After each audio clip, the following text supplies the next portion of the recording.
Hello, I'm Kerry O'Shea Gorgone with Appfire, and this is the best project portfolio management show. We are joined again by Michelle Bartonico, who is one of my very favorite guests. She's senior strategist and project manager at Trinity University, and she's going to illuminate us on the subject of which project management certification should you get. Of course, it's going to depend. I'm going to spoil that answer, but stick around for 10 minutes of awesome. You've got questions about PPM, but you're afraid to ask?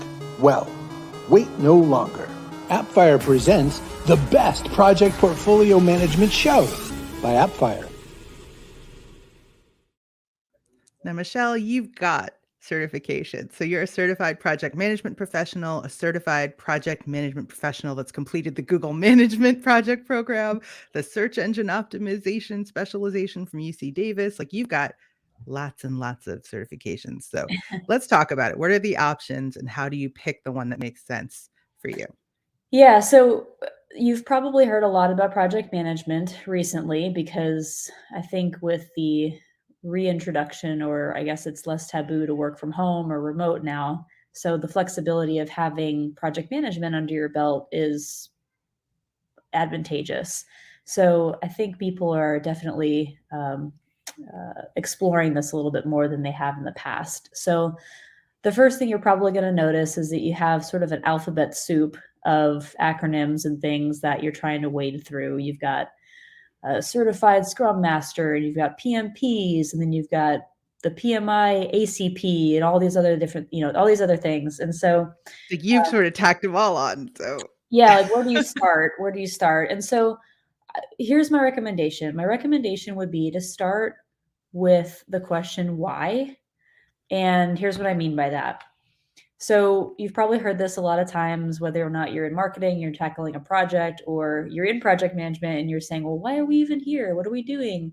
So ask that of yourself. So for example, what is your primary motivation for earning any sort of project management credential? So start by asking yourself that question. For example, do you want a salary increase, career advancement? Do you want marketplace desirability? Do you want recognition? Or are you just really passionate about lifelong learning and you just want to explore? And as you're exploring, you might as well tack on a credential. The other thing to ask would be, who asked you or told you to explore a project management certification?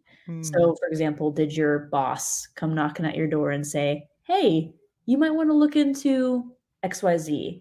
Or that's going to help you decide. Yeah. Or something more vague, like it would be really great if you could tackle a lot of our projects and you could be the team lead for that. And you're thinking, okay, so what does that mean? Where should I start? Should I actually get a credential? Or basically, who sparked that? Was it a mentor? Was it social media where you just saw something come across your feed, like an advertisement from a university that says, earn a PMP in 21 months? And you're thinking, okay, maybe. So think about the kind of projects you work on, Michelle. Like, are there some that are like, say somebody suggests to you, have you thought about getting some kind of certification? Does it depend at all on the kind of projects you do, like software development versus marketing versus HR or something? Yeah, I mean, you're definitely going to want to specialize in a particular area, depending on how much time you have to commit to it and what the feasibility is. So, for example, sometimes employers will actually pay for you to take exams and sit for exams if you come to them with a proposal and say, I know that our organization practices Agile. And so, for example, they really look at Scrum. So at first I want to be a certified Scrum Master. Okay, well, that's only a 2 to 3 day training. Plus you've got an online component where you actually learn from a certified Scrum Master as well. You propose that to your employer. They say, great, let me sign off on that. And then you get started. And then you can immediately apply that knowledge. Right. That's one example. That's one route. That's kind of the more basic, quick hitting, you can get some letters after your name type of thing. And then you get the entry into, again, if you're working on Agile within your organization, that's not a bad one to start with because it demonstrates that you understand Scrum and how that framework works. Okay. If you want to, Agile is definitely where people are moving towards, not necessarily the traditional waterfall method, but it's pretty blended in all the projects that I've worked on, maybe software development being the exception. But in general, it's a combination of things as you're looking at different ways to be successful in your project. So then having multiple certifications could be helpful that way if you have like a blended approach that you're taking, having that expertise.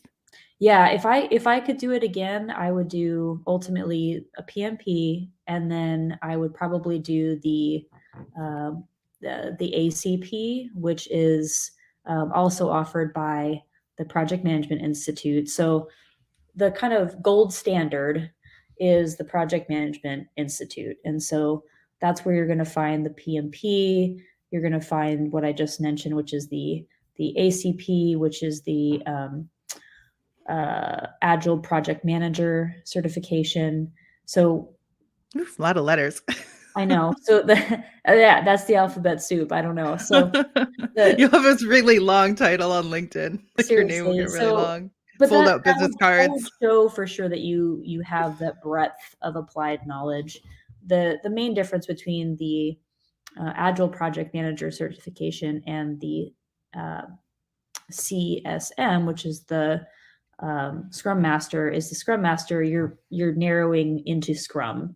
Okay. And for Agile Project Management, for that certification, you're looking more at the various frameworks that you can apply within Agile. So now what about time frame, Michelle? The different steps. Like you mentioned that the Scrum Master takes like a few days, that maybe PMP can take 21 months, even like some of them have long programs. Yeah. So I think I had that come up in my feed like last week, so that's why I mentioned that.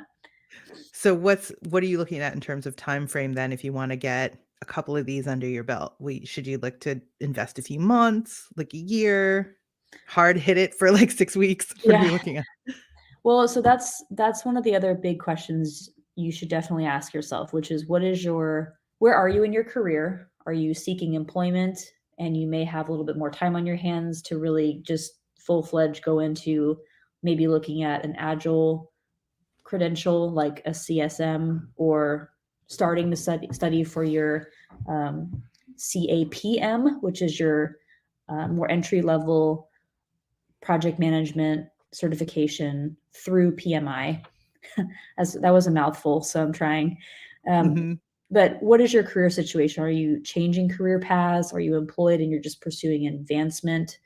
And then just what is your personal situation? So for me, it took me, I think it was 5 months to study for the PMP.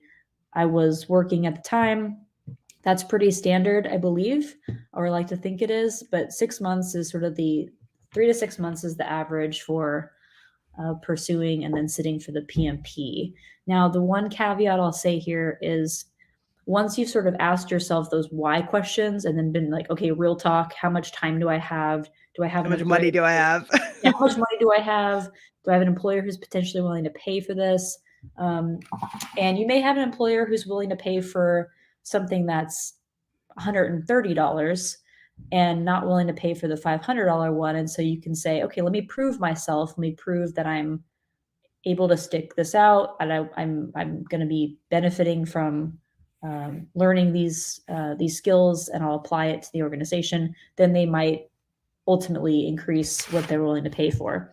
What about Google, Michelle, the Google Project Management certification? So the Google Project Management certification is fairly new. I believe it came out in 2020, actually. So there's not a whole lot of people who have it at this time. So I would definitely look into that, especially because it's got the equity, the brand equity of Google. It's a phenomenal course, honestly, and it is really well done. It's not going to prep you for the PMP, but it will absolutely carry some weight, in my opinion, because again, it's Google and it is thorough. It takes about 6 months to do. So in your head, I would think 3 to 6 months for a more kind of gold standard studying process, or in the Google's example, you're going to actually go through different courses, and there are 6 courses that you'll go through. Each takes about a month. So that's why I'm saying 6 months. Again, if you've got more time, you can do it faster. So at the end of the day, go to pmi.org and then go to scrum.org.